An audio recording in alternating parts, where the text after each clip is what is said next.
నాంపల్లి అగ్ని ప్రమాదంలో కీలక పరిణామం చోటు చేసుకుంది. ఫర్నిచర్ షాప్ ఓనర్ సతీష్ బచ్చాను అరెస్ట్ చేశారు. మృతుల కుటుంబాల ఫిర్యాదుతో సతీష్ బచ్చాను అదుపులోకి తీసుకున్నారు పోలీసులు. ఫైర్ సేఫ్టీ నిబంధనలు పాటించకుండా సెల్లార్లో వ్యాపారం చేయడం జరిగింది. అతగాడు సెల్లార్ను పూర్తిగా సామాగ్రితో నింపేసిన వైనం. సెల్లార్లో ప్రమాదకరమైన రసాయనాలు అంటే రెక్సిన్, దాంతోపాటు మ్యాట్రస్లు కూడా అక్కడ ఉన్నాయి. ఇంకా ఉంది. ఎప్పుడైతే ప్రమాదం జరిగిందో తప్పించుకోవడానికి అవకాశం లేదు. దాంతోపాటు అగ్నిమాపక సిబ్బంది కూడా లోపలికి వెళ్ళడానికి అవకాశం లేకుండా పోయింది. సెల్లార్లో వ్యాపారం పెట్టడం వల్లే ప్రమాదం జరిగిందంటూ కూడా ఆరోపణ వినిపిస్తోంది. బాధ్యులపై కఠిన చర్యలు తీసుకోవాలని స్థానికులు డిమాండ్ చేస్తున్నారు. ఈ ఘటన ఒక్కసారిగా హైదరాబాద్ను ఉలిక్కిపడేలా చేసింది. ఎందుకంటే ఎవరైనా ఊహిస్తారా అండి? సాధారణంగా ఇటువంటి ఘటనలు ఎప్పుడు జరుగుతూ ఉంటాయి? నిబంధనలు పాటించిన సందర్భంలో, ఫైర్ సేఫ్టీని గాలి కుదిలేస్తున్న క్షణంలో. ఒక్కరు కాదు, ఇద్దరు కాదు, వందలాది మంది అటువంటి ప్రదేశాల్లో ఉంటూ ఉంటారు. మరి ముఖ్యంగా 5గురు చిక్కుకుపోయిన సందర్భం. ఆ సందర్భం గురించి మాట్లాడుతున్నాను. ఆ టైంలో కొంతమంది మరణించారు కూడా. ఈ ఘటన ఒక్కసారిగా అందరినీ షాక్కు గురి చేసిన క్రమం ఇప్పటి ఘటనలో కీలక మలుపు తీసుకుంది. మరి ముఖ్యంగా మంగళహాట్ గురించి మాట్లాడుకుంటుంటారు. ఎందుకంటే హైదరాబాద్ లాంటి మహాప్రాంతాలు, రద్దీగా ఉండే ప్రాంతాల్లో నాంపల్లి ప్రాంతం కూడా ఒకటి. ఎందుకంటే ఫర్నిచర్ షాప్స్ గట్టిగుంటూ ఉంటాయి. నాంపల్లి చిరాగ్ గల్లీలో ఉన్న ఈ బజాజ్ ఫర్నిచర్స్ క్యాషల్ అనే ఒక భవనంలో మధ్యాహ్నం 12 గంటల ప్రాంతంలో భారీ అగ్ని ప్రమాదం. సతీష్ గుప్తా అనే వ్యక్తి కొన్నేళ్లుగా రకరకాల ఫర్నిచర్ వ్యాపారం నిర్వహిస్తూ ఉన్నారనే మాట వినిపిస్తుంటుంది అక్కడ. అయితే ఒకే కుటుంబానికి చెందిన 2 చిన్నారులు, వారిని కాపాడేందుకు వెళ్ళిన ఇంకొక వ్యక్తి, యువకులు, ఇంకొంతమంది అక్కడ లోపలి చిక్కుపోయిన సందర్భం. దాదాపు 23 గంటల పాటు నిర్విరామంగా ప్రయత్నిస్తే కానీ అక్కడ పరిస్థితిని కనీసం అదుపులోకి తీసుకొచ్చిన సందర్భం లేదు. ఈ నేపథ్యంలో అదుపులోకి తీసుకోవడం జరిగింది.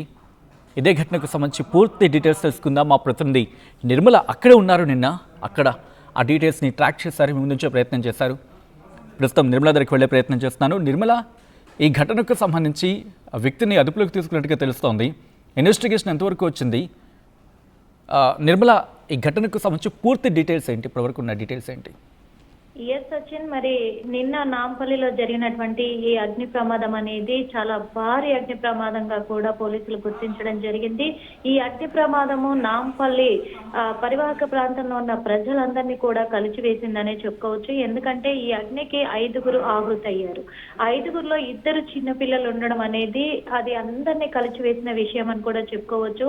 ఆ 2 చిన్నపిల్లల తండ్రి యాదయ్య మరి పోలీసులకైతే ఫిర్యాదు చేయడం జరిగింది. ఎందుకంటే ఆ ఫర్నిచర్ షాప్ కు సంబంధించి కూడా సెలార్లు 2 సెలార్లు పెట్టారు. అవి పార్కింగ్ సెలార్స్. యాక్చువల్ గా పార్కింగ్ ఏరియాకి సంబంధించినటువంటి సెలార్లలో కింద సెలార్ ఏదైతే ఉందో -1 కూడా, ఆ -1 లో ఈ సెక్యూరిటీకి సంబంధించినటువంటి వీళ్ళందరికీ కూడా అక్కడే ఉండేలాగా నివాసాన్ని ఏర్పాటు చేశారు. అసలైతే అందులో వీళ్ళని పెట్టకూడదు.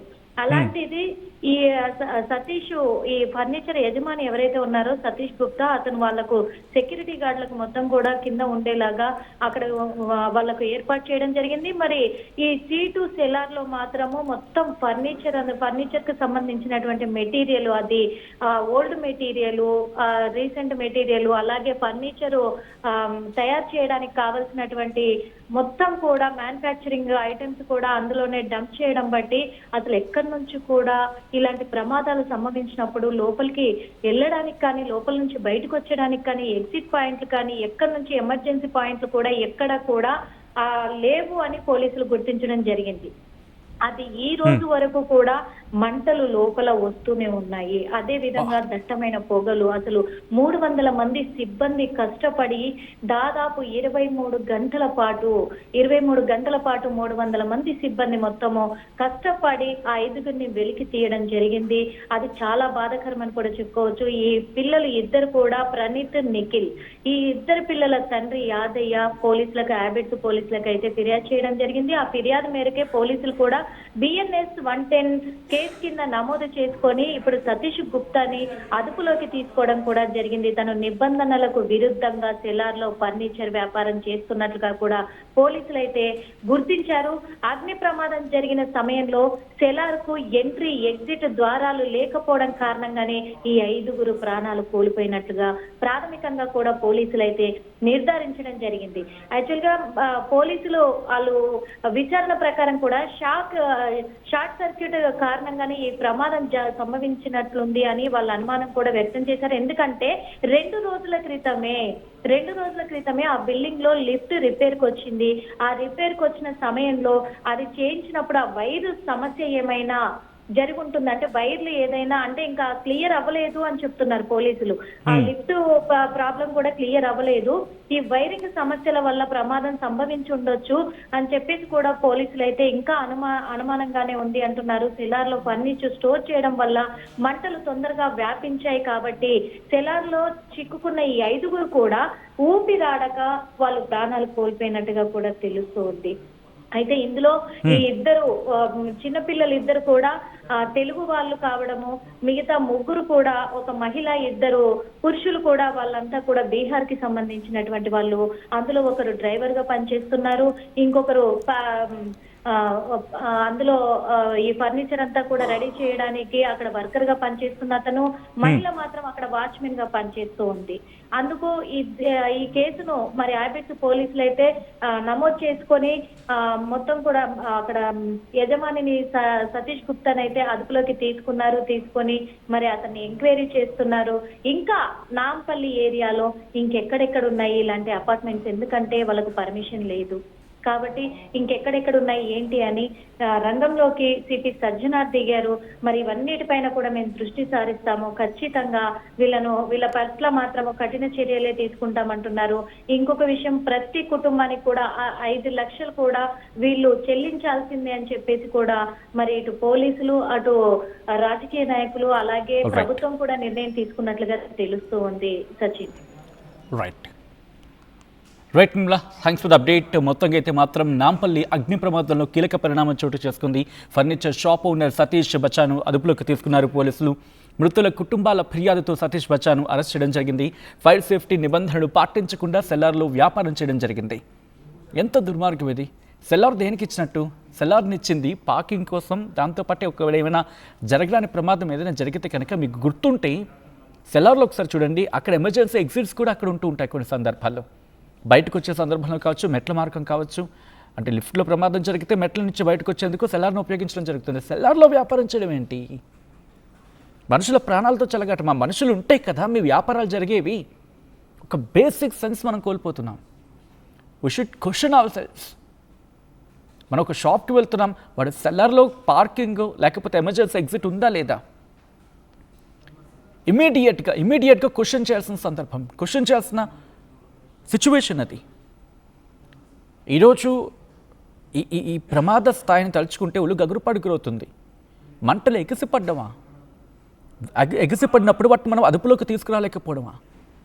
24 గంటలు గడిచినా ఇంకా అక్కడ మంటలు కంటిన్యూ కావడమా? దాదాపుగా మరీ ఎంత తూకంలో వేసినట్టుగా 24 గంటల, 18 గంటల, లేకపోతే 16 గంటల గురించి కాదు అక్కడ. ఆ ప్రమాదం గురించి, ప్రమాద తీవ్రత గురించి. ఒకవేళ అదే పక్కన కనుక రెసిడెన్షియల్ ఏరియాస్ ఉన్నాయనుకుందాం, లేకపోతే ఒక కాలేజు, ఒక స్కూలు, లేకపోతే వాట్ ఇట్ మేబీ ఆ ఇన్స్టిట్యూషన్స్ కాస్త లార్జ్ గ్యాదరింగ్స్ ఉండేదో, లేకపోతే ఆ ఫుట్ఫాల్ ఎక్కువ ఉండే ప్రాంతాలు ఉంటూ ఉంటాయి కదా, అటువంటి చోటు జరుగుంటే అంటేనే ఆ వినడానికే మన మనసు ఒప్పుకోదు కదా అటువంటి మాటలు. అటువంటిది మీ వ్యాపారులు, మీకు వ్యాపారం ఎంతైనా ఉండొచ్చు. ఈరోజు ఒక్కసారి చూడండి, మీ వ్యాపారం మీరేమనుకుంటారు, ఒక స్పేస్ సేవ్ చేసుకోవడానికి నేను సెల్లార్ని పూర్తిగా బ్లాక్ చేసేసాను అని చెప్పి అనుకోవచ్చు కాక. కానీ ఏమైంది? మన తెలుగు అద్భుతం అండి. ఎందుకంటున్నా అంటే ఇప్పుడు నేను చెప్పబోయే పదం దానికి. కొండనాలికి మందేస్తే ఉన్ననాలు కూడిందంట.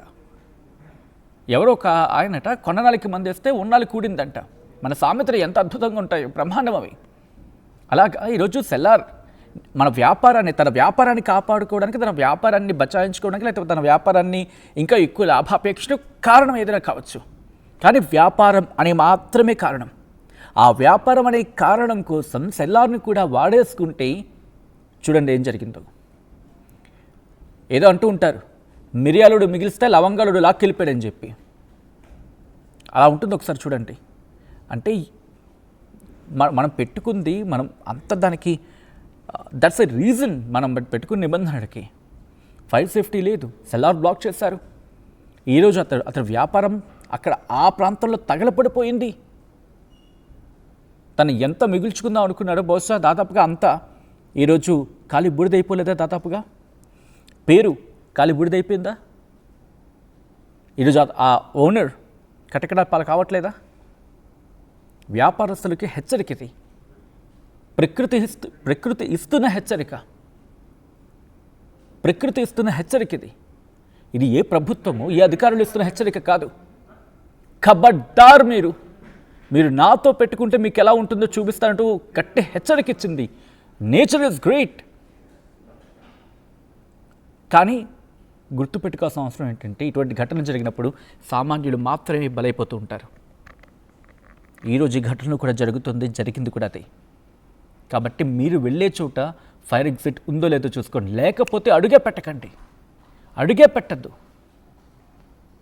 పెట్టద్దు. ఎందుకు నా షాప్లోకి వీళ్ళు రావట్లేదని చెప్పి వాళ్ళు గింజుకోవాలి.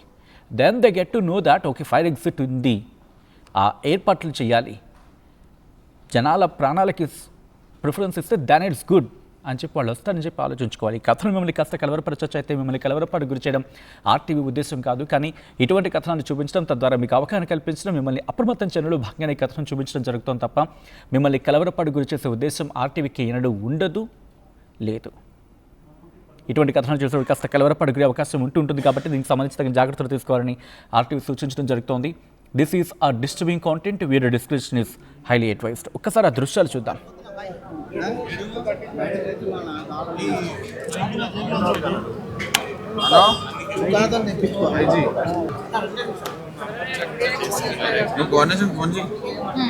అసలైన తొలి వెలుగు. ఫాలో వాట్సాప్ @తొలి వెలుగు official.